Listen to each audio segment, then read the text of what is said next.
What is up, guys? Welcome to the Tony and Dakota podcast. Today, we got a special guest from Warsaw. This is Geoff Cavender. He's got his own real estate team. So he's the leader of a group. He just switched over to EXP Realty. Shout out to Jordan Wildman for helping convince Geoff to make the switch. And he's only 30 years old. He's got his own real estate team. He's doing some epic stuff.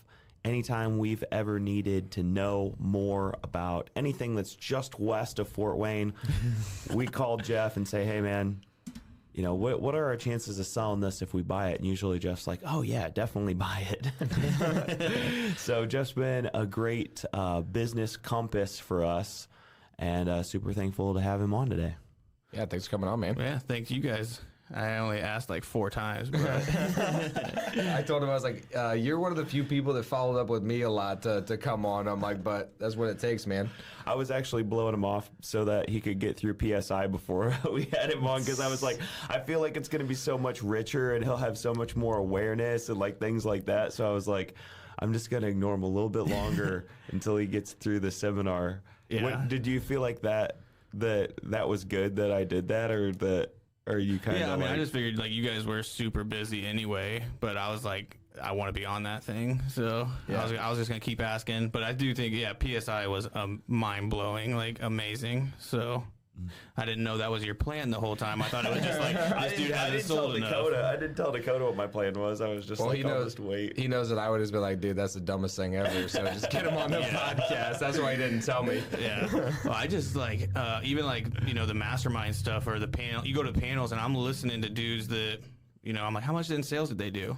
4 million. They've sold 20 houses. And I'm like, I did 46 million and over 200 homes last year. And then I'm like, why am I not on these panels? Why am I not on these podcasts? So I was like, you guys got the voice. I was like, I'll get there. Yep. Well, that's what it takes too. Is like just like, hey, why not me? Yeah. And then just reach out, and then yeah, that's it.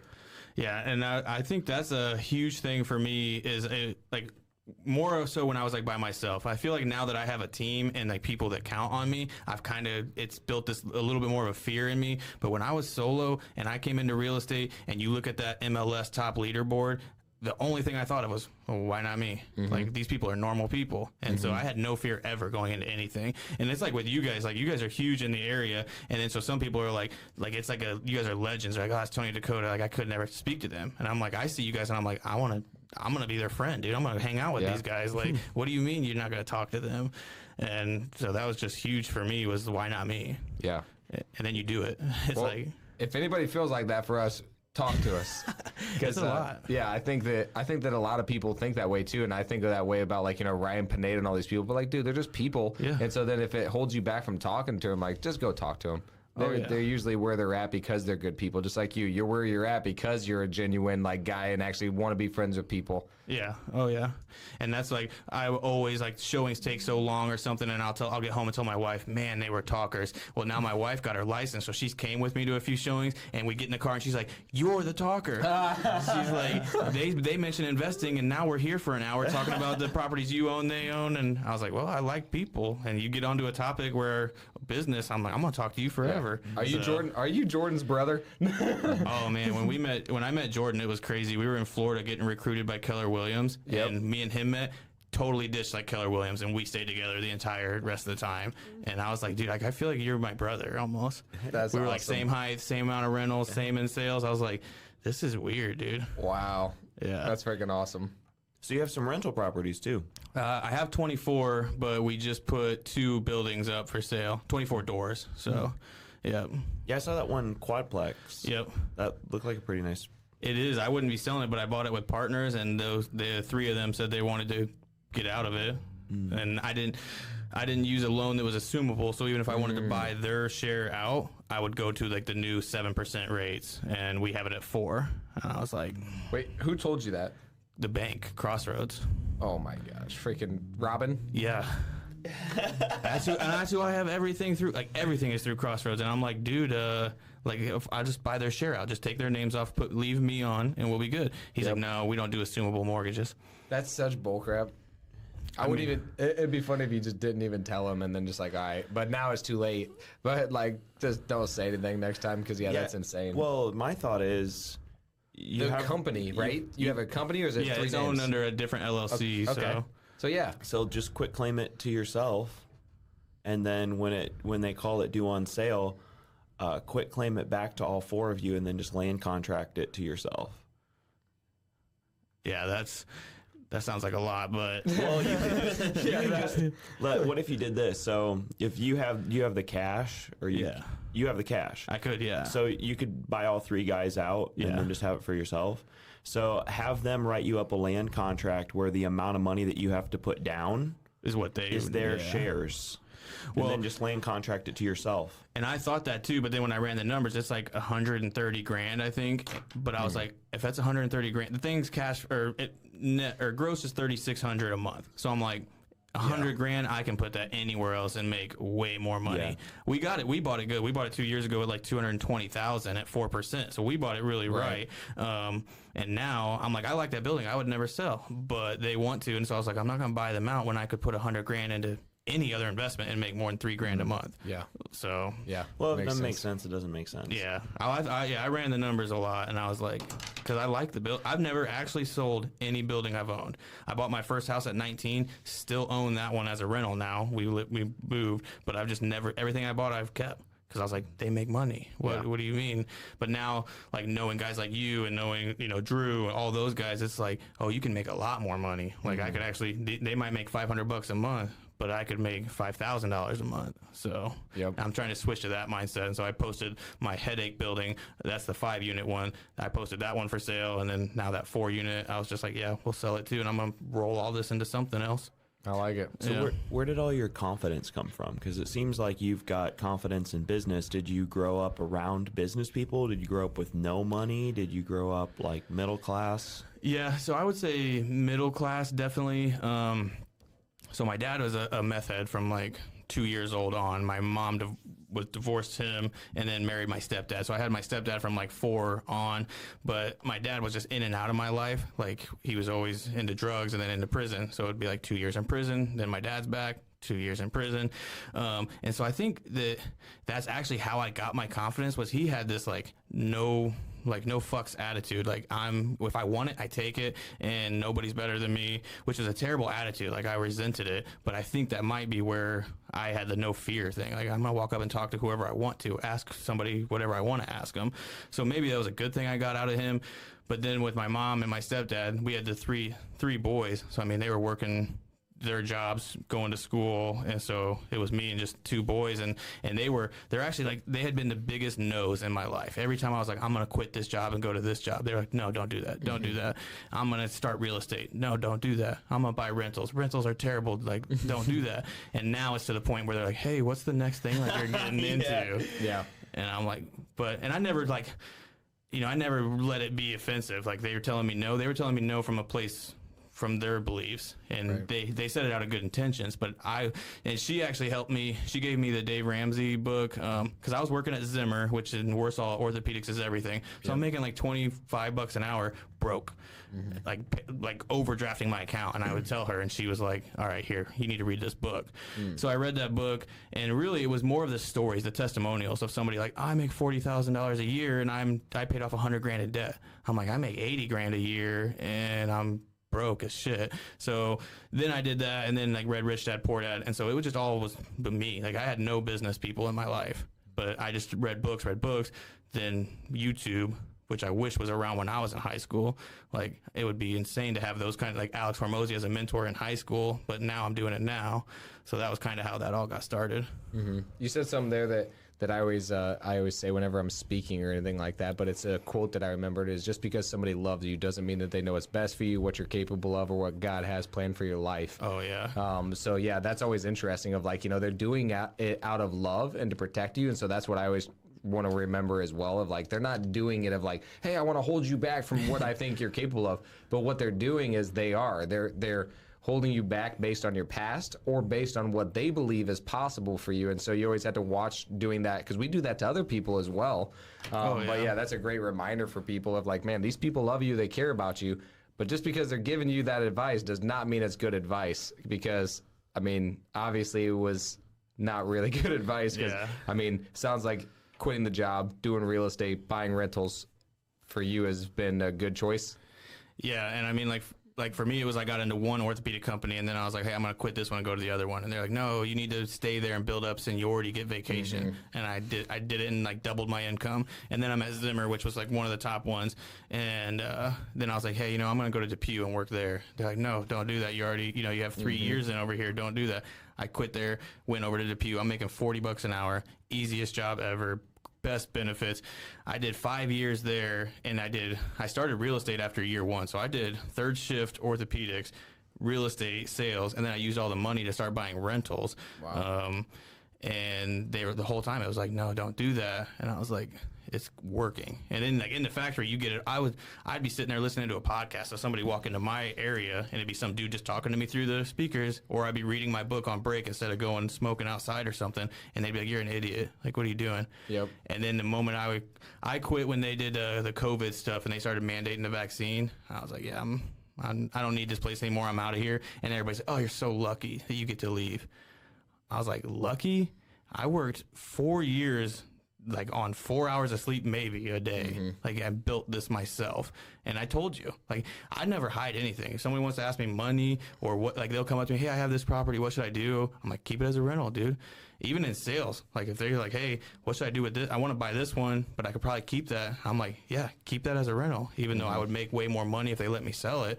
But I'm not in it for the money, like per se. Right. I'd rather help somebody. And if they're like, oh, Geoff showed me how to own rentals, and now I'm sitting way better. That's way more for me. Yeah, like give them actual real advice. It's funny when people are like, man, that must be nice, kind of thing. And it's like, hey, we didn't just get this handed to us. Yep. We still had to work for it. So must be nice is like the wrong thing to say to somebody who, you know, did everything that they could to create what they've got.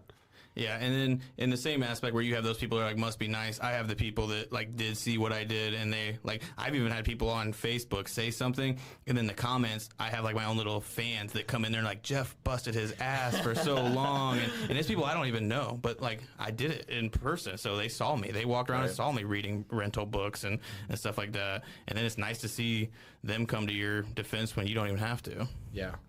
What's funny is whenever they don't see it and they don't know, because there's a lot of people, like there's a lot of things that you did that people don't know about. There's a lot of stuff that like you put in and work that and the results do speak for themselves. Like if somebody's doing well, there's a reason of why. And like you said, it's not just about hard work either. It's about putting in the knowledge, like, and listening and like maximizing your time. It's about a whole lot more than just like working hard. You were doing multiple different things at the same time and then built it. And that's what I always explain to people too, is it's not just hard work. It's like it's strategic work. The strategy comes from books, which comes from learning, which comes from like intentions.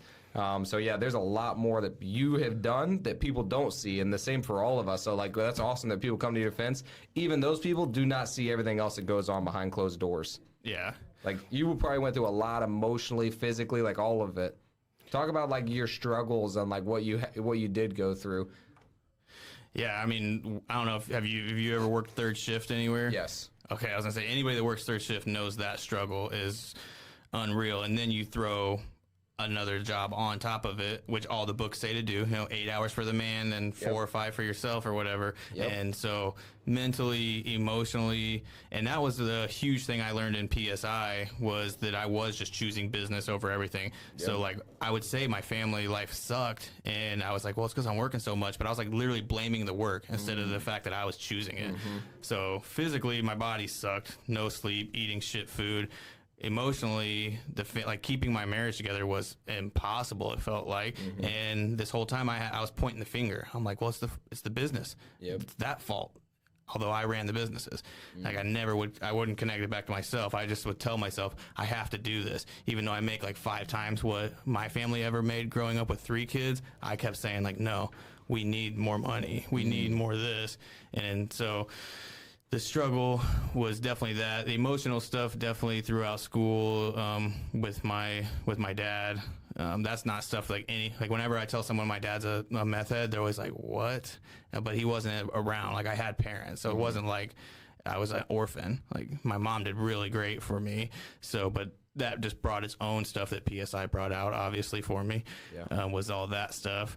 So I would say that would be the biggest struggles I face. Yeah. I was just talking, I'm glad that you mentioned it too. I was just talking to somebody else actually in the office about, like, you have control. And that's what a lot of us, like, we almost don't want to admit of, like, you know, you can feel certain things, you can, like, say these things, and we all, like, kind of tell ourselves, because, like, you're saying you're basically a victim to your work. It's like, no, you're a victim to yourself, that you're choosing it. And, like, really, you're not a victim at all because you're choosing it. And when you get to that place, that's when, like, you know, I talked to my girlfriend, and she's like, oh, man, I have to go to work. I'm like, okay, stop using that language. You don't have to go to work. You don't have to do this. You don't have to do anything. You're choosing it. So choose to do it or choose not to, but, like, don't put yourself in this, like, oh, I'm not able to do anything else. And, like, that's where I feel like that's when people really excel, is when they take all the responsibility for the life that they create. Yeah, that's 100%. And I put out a lot of these little videos, like reels on Instagram, and I usually do it when I leave the Y or in the sauna at the Y. But the Y has these little, I call them nuggets. They're little, probably Pinterest cutouts or whatever. But like the other days was about time, and it was like, if someone says like they don't have time or whatever, they're just not making time. And I was like, that is 100% true. But I would say like that vast population has no idea about mentality and stuff. So they would never think that. And they're just like, well, I have to work. I have bills to pay.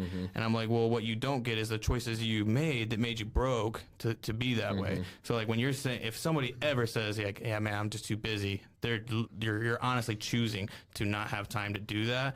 And then for me, like I'm making these videos and stuff, and as I'm saying that, I'm instantly like, I should be spending way more time with my kids and my wife. And so from the outside, it's like that whole social media thing. Oh, it looks like their life is great. But I love coaching though too. So like my wife probably looks at my videos and she's like, you're a hypocrite, dude. Yeah. But I'm helping other people. Right. So like, it's not like I'm not going to talk about it until I've perfected it. Because I never will. Right. But so I've read so many books and stuff. I was like, I want to start a YouTube channel and I want to coach and do all that stuff because I know it. Yeah. I'm not perfect. I don't practice everything. I'm trying, but I mean, life's hard as hell. Talk about it while you're going through it.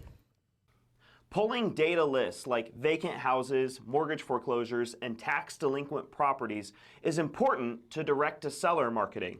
Batch Leads is the main platform where we store our sellers' data and skip trace owners for their phone numbers, emails, and addresses. On other platforms, you end up having to pay twice for the same contact if you've already skip traced it. My favorite thing about Batch Leads is that if you skip traced a contact once, you never have to pay for that contact again. Batch Leads has SMS texting campaigns, direct mail marketing, and Driving for Dollars app integrated in a simple-to-use interface. Click the link below and try Batch Leads today. Yeah, there's a piece of mind square in the seminar that is like relationship, spiritual, emotional, mental. Where do you feel like you're weakest? Weakest? I mean, probably spiritual. I've definitely been Christian like my whole life, and I believe that, but that's the easiest one to let go of. I feel like easiest to stop going to church on a Sunday, stop reading your Bible, and so I would say that's probably in my life where that was what I chose to give up over. You know, I'm like, I got a lot of business and family. That's what's getting it. God, I know you got me. You're like back there, but I feel like if I could prioritize that and make that stronger, maybe all the squares connect then. You know, Mitch Cruz owns, used to own the Cruz Auction Park in Auburn. We just had him on the podcast not too long ago. He was kind of talking about how he was using Jesus as an insurance policy. So that like, he's like, well, you know, I know like worst case scenario, if I die, I'm still good to go kind of thing. But he wasn't really living a life that was congruent with his beliefs. He didn't like establish those values. And then I was just listening to David Goggins. I listen to David Goggins a lot in the morning when I get in my cold plunge because it's like nearly impossible for me to motivate myself completely on my own. So I'm listening to David Goggins, and he talked about how the way for him was to work on his weaknesses, because you hear all the time everybody goes, yeah, just double down on your strengths and let somebody else, take care of your weaknesses. And he was like, man, the way for me to get my confidence was to teach myself how to learn, because I was convinced that I had a mental disability because everybody told me that I had a mental disability. And so when I spent hours and hours and hours like filling out notebooks, he finally figured out a way that worked for him. And I like that philosophy of when the majority of, what is most effective for you, the advice seems to be to double down on your strengths. And he's talking about becoming a more complete person by working on your weaknesses, knowing what your weaknesses are, identifying those, and then working on them. And I thought that was a really cool philosophy. Yeah, I would definitely hate for that to be my mechanism, is how he said like he had to write everything down, like read a book and write it down himself like 4 times. Like that would be terrible, I think. Luckily, that's not my issue that I had. He's like, I don't care about getting in cold water and doing push-ups and everything else. Jeff's like, my hell is having to write out. But I listen to Goggins a lot too. Like, if you were ever at the gym and you like pulled my headphones out, it's literally probably him yelling. And they have like really cool motivational ones just on YouTube, like a 40-minute one, and it goes through different speakers, like hitting their highlights, and that gets me going. And then I even have a poster from him, and it says like, "Try not to be a little bitch today." I have him and Jordan Peterson right above my bed. So when I wake up and I want to hit snooze, I'm looking right at those 2 dudes telling me something, and that's helped me so far for my morning workouts. What's your favorite Jordan Peterson quote? Does it have a quote on it? It does. So it says, if you fulfill your daily obligations, you don't have to worry about the future. Which I think so many people get stuck in the future or in the past, and it's never even happened. And if you actually just focused on the day-to-day things, like, maybe plan for the future and know that, okay, if I do these daily things, it'll happen. And so Jordan Peterson is literally saying, like, yeah, if you fulfill your daily obligations, the future will be what you're trying to make it. But I don't think you can just wander around aimlessly either. Like, you definitely need those goals and plans and all that. What would you say, like, you are more logical or more emotional? Definitely more logical. Yeah, I can see that. I wanted to see if you knew that as well. So what I found is there's like a connection, it seems like, whenever you get to where you can be more emotional. Did you go sign up for the next one on Psy? Not yet. Okay. So when you go through this stuff and you can allow yourself to be more emotional, that's when I feel like I was more connected with God than I've ever been. And I've noticed that there's something to emotions and then God. Like, I don't know what it is, but like I felt I was more connected with him than I ever been. And that was about probably like 6 to 8 months ago when I was just going through a really emotional journey. I was like actually feeling my emotions, because I feel like I'm more wired like you, where I don't want to think about emotions. It doesn't matter how I'm feeling. I don't give a crap. I'm going to do it anyway. Yeah. And sometimes you have to, like you said, be in the moment, allow yourself to feel. And then I think that you might have a little bit more of a connection. Yeah, my thought on that too was NLP, Neurolinguistic Programming, has a model for understanding bodies. So their philosophy is there are 4 bodies: the physical body, the emotional body, the mental body, and then the spiritual body. Well, your subconscious mind is directly connected to your emotional body. And when you think about the 3 forms of consciousness, where you've got your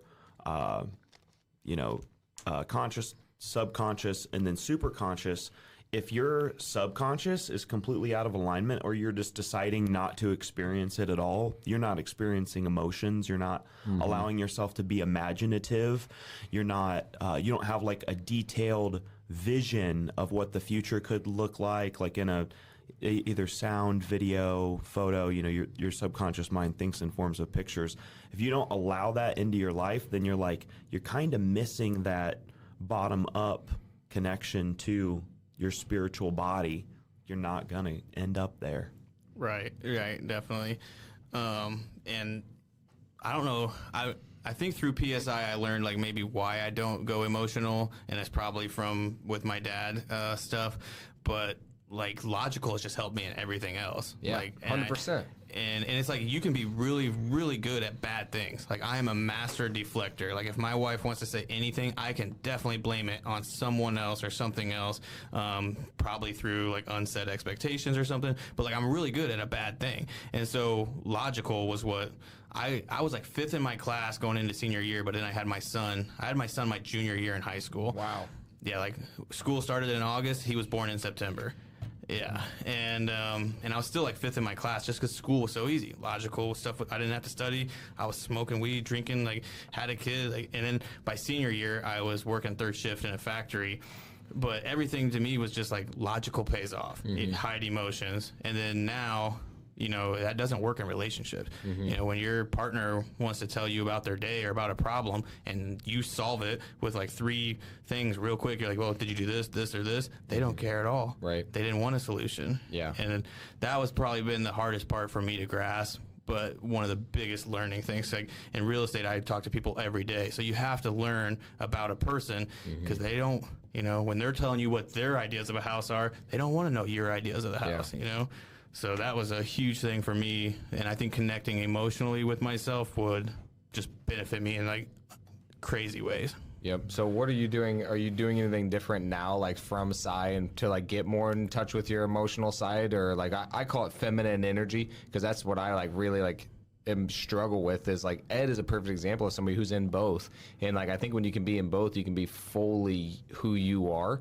And I feel like a lot of times it's logical. It's like, yeah, it benefits you in a lot of areas. And I've experienced a lot of those benefits. And then I tell myself now it's good. But like, what are some practical ways if you decide, okay, yeah, it's helping me. It's costing a lot. Yeah. And when those costs are like not worth it, what are some ways that you do that like, okay, this is getting me closer there, or are you still figuring that out? I'm definitely still figuring it out. I mean, Psy was so much all at once, like to learn and to implement. And then, like I said, like Jimmy being my small group leader was just amazing. Yeah. And so I've implemented a lot of stuff that he did or like told us to do. But I was really trying with the workshop, going into workshop and then like doing that. But for some reason, I keep doing it in bed. I'm like, I'm gonna lay down. I'm gonna go into workshop. Explain what workshop is for people if they haven't been to Psy. I don't know if I'm the right person to explain it. Probably. I mean, for me, you go into your subconscious mind and then you create your own like workshop, and that's where your feminine and masculine like assistants are, and you're pretty much just like programming your subconscious mind. I mean, Tony probably would be able to way better than me at it, but like I keep doing it when I lay down for bed and then I fall asleep. And so, which was weird because before Psy, I listened to a guy named Iron Panda, or he calls himself Iron Panda. His name's Jason Bussey, and he taught me 3-2-1 sleep, and then the 20-20-20. So in that last hour, it's 20 minutes meditation, 20 minutes journaling, 20 minutes reading, and he's like, he preaches, do not do this laying down. You can read laying down, but the journaling and the meditation is sitting up because you'll fall asleep. And so before Psy, I was doing that like regularly, and it was actually helping. The journaling, the meditation, everything was helping. And then now for some reason, when I went to Psy and I learned how to go deeper into it, I stopped doing the other stuff, and now I'm doing it in bed and I pass out. So it's just a willpower thing of me sucking, I guess. But. So you got the workshop. Anything else that you've been like working on or going through? Is there anything that's been better than something else, like for getting more in touch with your emotions? I mean, it was really the fact that like I wasn't listening, and that I had expectations on people when you should never have that. So I really let those go and then started to listen. So like one of my goals was to spend 30 minutes every morning with my wife, and it's like just listening. It's not even like, hey, what's your day look like? What's your schedule? No, it's literally just sit there and like while she maybe is doing her morning routine and I'm just sitting there listening and talking. And I did it good for like a week and then dropped off. Go back to your normal. Went right back. So that was something that, was it working? It was working. I felt way more connected and happier with the kids and with her. And then I'm not sure. I mean, I did just grow my team a lot larger, so now we're up to 8 agents, and so I'm training teams, and I think it's more of just choosing business over family. Like, I just go to that switch. It's so crazy. I feel like, we're very, very similar. Because, like, you know what you want, and then you don't do it sometimes because, like, you feel like the other people, or the new people, are more of an obligation. And it's like, man, but we abandon the people that are closest to us that are our obligation, like our kids, our wives, and then... But it feels more important for some reason for the other things. And yeah, it's so interesting. I think that the main thing is that you talked about is intentionality of like, let me sit down and find out what I really want, and then like just do it. Because like that's the main thing is like just figure out what you want and then be intentional about it. Well, yeah, just what you said about Jordan Peterson saying that like if you do the things now, then you don't have to worry about the future. That's something that we have a a business coach, Kelly Bird, and he specifically asked us to come up with several tasks, like just a couple small tasks that you do daily for each area of life. Something that you could add. Dakota's does it regularly with everybody in the office, and I either do it at home or with the guys, is the 5-minute journal. That's really cool. And if you do that with your wife, it only takes 5-10 minutes, but it's just 3 good things, 3 things that happened yesterday that were great, or 3 things that you're thankful for. And then 1 thing that you learned yesterday. And then 3 things that you're thankful for today. And then 3 things that would make today great if they happened.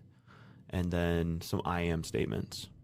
And you journal those, and then like you speak them aloud to each other, though. Then share afterwards. Like, what'd you put? What'd you put?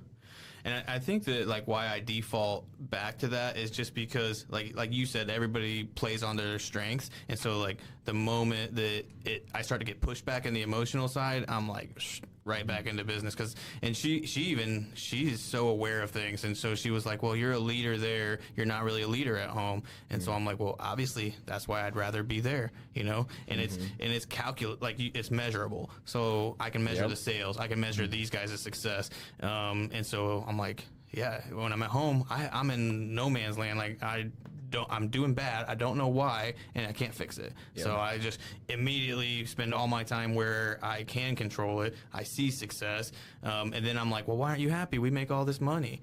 And then like the other day I said, we were talking about something, I'm like, well, I make hundreds of thousands of dollars by doing that. And she's like, yes, so do I, because we're married. So yeah, technically, I'm like, I guess, but for me, I'm like, we need that. For her, she's like, we don't need that at all, we need you. And then I in the head, you're just like, I know that's what you need, and that's what I want. And then like in PSI, it was crazy when it was like, what are you doing and what is it costing you?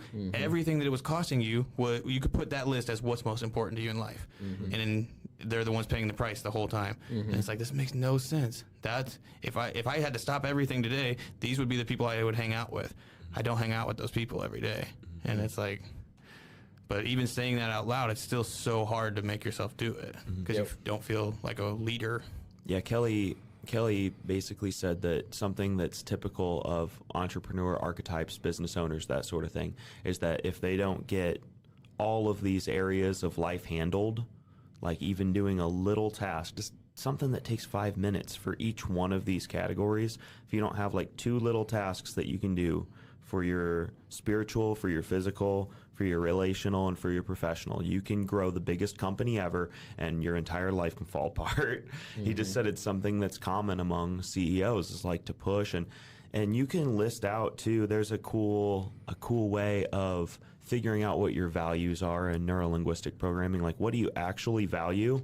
And then just figure out, even without changing values, because there's a changing values exercise, even without doing that, you can figure out ways to make your number one value, like if your number one value is autonomy, freedom, that sort of thing, you can figure out how, like 100 different reasons why loving your wife is going to bring you that. 100 different reasons why spending time with your kids is going to give you that.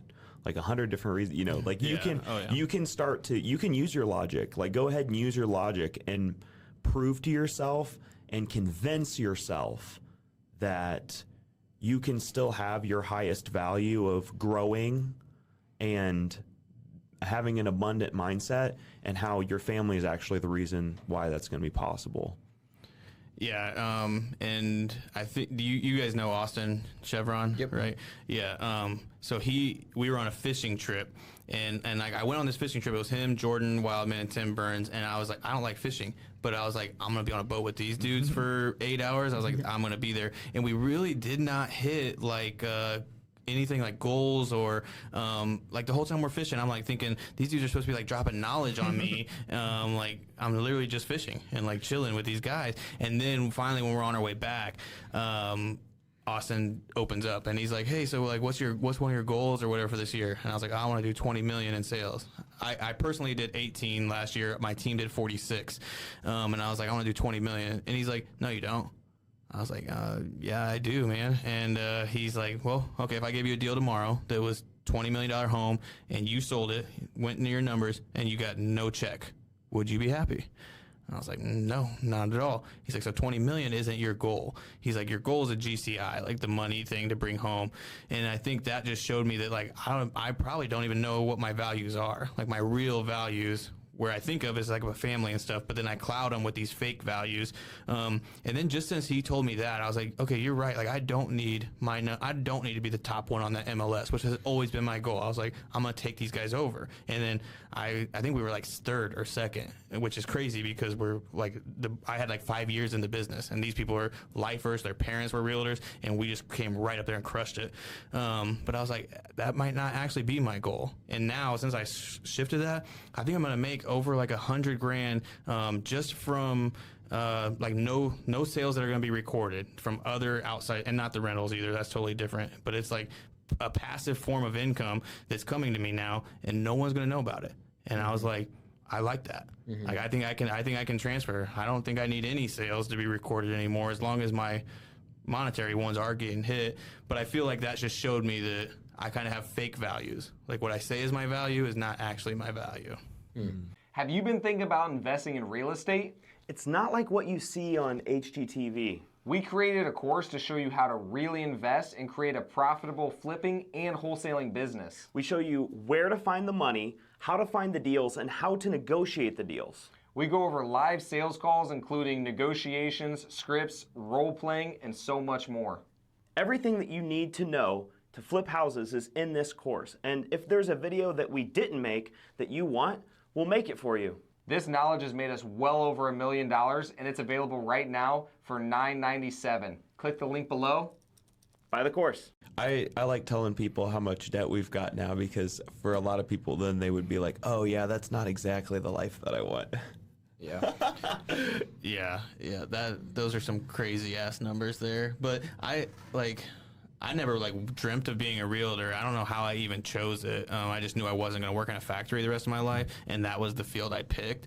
But I mean, I like it. I think I could probably wholesale too, but I think I like sales right now, and I really like the building a team. Like, Yeah. I had a guy join on to my team. He also worked with me at DePuy too, and in like his second year, I think he did 20 million or something like that. Wow. Yeah, and I mean, he was making like $500,000 a year too. What happened to him? He should be number one above you, K-Board. He was above me. We saw him up there. Are you salty about that? No, not at all, dude. okay. I would be happy if all my team did, because like what Get a you make portion? doesn't matter to what I make, you know. Right. And that's what I show them. I'm like, 400 million is being sold. That's enough for all of us to do plenty, and, you know. So I'm always encouraging them to do better. If they do better than me, great. You know, I don't care. I have a level I want to be at, and if I'm not there, that's when I'm going to be upset. But if you do double my level and that's what you wanted, then cool. But yeah, he was Hispanic, and I was like, dude, you're going to be the Spanish realtor. And he was like, no, I don't want to be known as that.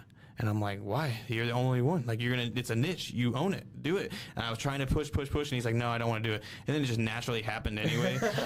And so, I mean, like, last year he did 22 million. I think the year before that was either 20 or 18. We crushed everything. We were third in the state. And this is actual state. Actual state? For Remax. Oh, for Remax. Now we're getting it. Okay. They gave us the trophies, and we had no idea. But we were third in the state for volume and transactions. And we did 46 million with me and him doing 40 million of it. Wow. With 6 agents. But I mean, I'm super happy for him. Like, I love him, his wife, his family. Like, I would hope that he does as much as he wants to. And we split the team up. I wanted, EXP. They didn't want to change, but I was like, I'm leaving a lot of stock and insurance on the table. So I made that switch. And I made that switch in April. They told me I didn't have to cap with them because I'd already capped where I was. And I was like, but then I wouldn't get stock. So like, no. Throw the cap on there. I already capped with them, and I have $6,000 in stock already. Wow. And it's going to be more than that because I capped. So I'm about to hit their $16,000 that they have to give me too. Holy crap. And then, so what was the big switch that made you decide, all right, EXP is the way? Austin had a huge part in it. But I mean, just those benefits alone, like, that was the good thing that I had came from the factory, was I knew what a 401k was. I knew what insurance was. So I feel like a lot of realtors that have been a realtor their whole life, they don't know any different. And I'm like, wait, I loved those benefits there at the company. EXP's offering those. Like, you know, I watch people be realtor until they die, like 70 years old, and then they die and never retired. So I was like, EXP's offering me all this stuff. I never went into an office. Hated going into the office. They don't have one. I'm like, perfect. Managing brokers right there, one click away. I never spoke to them anyway. Perfect. Like, it just checked all the boxes, and then I literally ran the numbers on a calculator, and I lost like 50 grand, like by not being there. And then nobody knows what company I work for anyway. I never got a call that was like, "Oh, you have a balloon on your shirt." Yeah. I don't think I'm allowed to say it anymore, but so I was like, it doesn't matter, dude. Like, one company's just gonna give you benefits and one doesn't. Yeah. Your clients pick you for you. They do not pick you for the name on your shirt unless it's your own. Are you letting deals fall through the cracks because you don't have good systems in place? We've been there before, and honestly, we've tried several different CRMs, and RE Simply has been the absolute best. RE Simply tracks your KPIs, does automatic follow-ups for you, and even records incoming phone calls. The system is very easy to use, and honestly, it has more features than we even know what to do with. If you're looking for a great CRM, try RE Simply today. Click the link in the description below. Check it out now. So for people who don't know, EXP has a multi-level marketing type component to it where you get rev share. So if you have folks signed up underneath of you, which was easy for Geoff to like immediately go from, you know, usually you need 4 people underneath of you to kind of max out that first like tier pay plan type thing. But if you're regularly investing in your people, coaching them, teaching them, that sort of thing, you can make money off of them in a way that is not like you directly taking a percentage of everything, because you know a lot of places will be like, hey, I'll teach you, but you need to give me 40% of your whatever you make on this house. This just kind of automatically happens, and it becomes monthly residual income. So there's a residual income component. You can also opt in to take 5% of your check and turn it into stock options. So you can buy stock at a reduced price. Dakota's doing it. I'm doing it. I think Dakota forgot that he's got stock sitting somewhere. Yeah, I don't forget. I think it's went up. I think it's went up from like $10 a share to like $25 a share. So you might have think I doubled it and forget? then some. I don't know. Bro, I got a net worth sheet that I keep track of. Like, so you still log in? Yeah. Oh, okay. I go every time I log in and I update my net worth sheet. Dude, Nice. Dude, I would like to I'm see the one who yours. keeps track of all the spreadsheets. You think I'm gonna forget? I would like to see No. yours. No. I do the same thing on a net sheet, and I have it like it was a budget sheet, and then I just started like, because I'm so good with the numbers and all that, so I went from a budget. It had all my incomes, my accounts, my debts, my assets, and then I just was like, oh, if I just do this as a formula, boom, net worth. And so I've tracked that for like the last 4 years. And the moment you started to track that, it was like, shh. Yep. But I bet ours look. I mean, your number's probably way higher, but I bet our setup's probably similar. Yeah, I on just it. list exactly like you said. Just list all your assets, list all your liabilities, take that minus that, and then bam. Yeah, I just included mine with my budget on there as well, so that's the only difference. Yep, that's awesome. So, outside of business, were you going to set a relationship goal? Have you set relationship goals? Yeah, well, so like the one main goal that like Jimmy helped me set up was the 30 minutes a day with my wife in the mornings. And like I said, it was awesome. And then now I'm not doing it anymore. So I think that, and then I had already had like it was literally so small. My goal was like 20 minutes of uninterrupted time with like my kids, like my son, my daughter, and then my wife. And I couldn't even hit that goal. But like just the other day, I had like, I think probably close to an hour of just outside with my daughter, and it was like the rest of the world wasn't even there, you know, no phone, and we're just playing like the dumbest stuff in the yard, like jumping on a little kickball thing, and like she's just laughing, and it was like the best hour of my week by far. Wow. What I always suggest to people is if 30 minutes isn't working, it doesn't mean just throw it all out. Make it shorter. Yeah. Hey, I need 10 minutes. Because like a lot of times we think that it has to be longer than what it needs to be. It does not have to be long, just like you said. It's sometimes just about your intentionality and the time that you're actually there. And so that's why I think that thing that we sent you over will hopefully help, because dude, that takes 5 minutes. Yeah. The odds of you saying, I don't have 5 minutes to find out about how everything's going it's unlikely. And that connection that you have just daily it's crazy how big of a difference you can make with a smaller amount of time. The only other thing that I would say that might help is like something to make it measurable, because I have a very similar mindset of you of like, man, how do I know if I'm doing good? What if this isn't working? How much is it working? How much do we love? Where's our relationship at? Right. So one thing that I've found is ask good questions and then create a time that you're going to ask those questions monthly. So something that we do in here is we actually ask each other to rate each other. And I think it's a good idea to ask her, hey, what would you rate our relationship on a scale of 1 to 10? And just ask her that straight up. Those numbers were real low when you asked, huh? Yeah, like 2s and 1s. Yeah, so then ask that, and then continue to ask that monthly, and then ask a couple other questions you think are important to measure. Yeah. And then you can have some, like, it's not completely objective, but it's a whole lot more objective than nothing, even though it's a relative, number. At least you have something objective to see if you're growing or you're not, and then you can keep track of that as well. And it's just the same thing as the net worth sheet. What you track, you actually want to improve. So as soon as you start tracking this stuff, asking the questions, you want to make it better. Oh, yeah.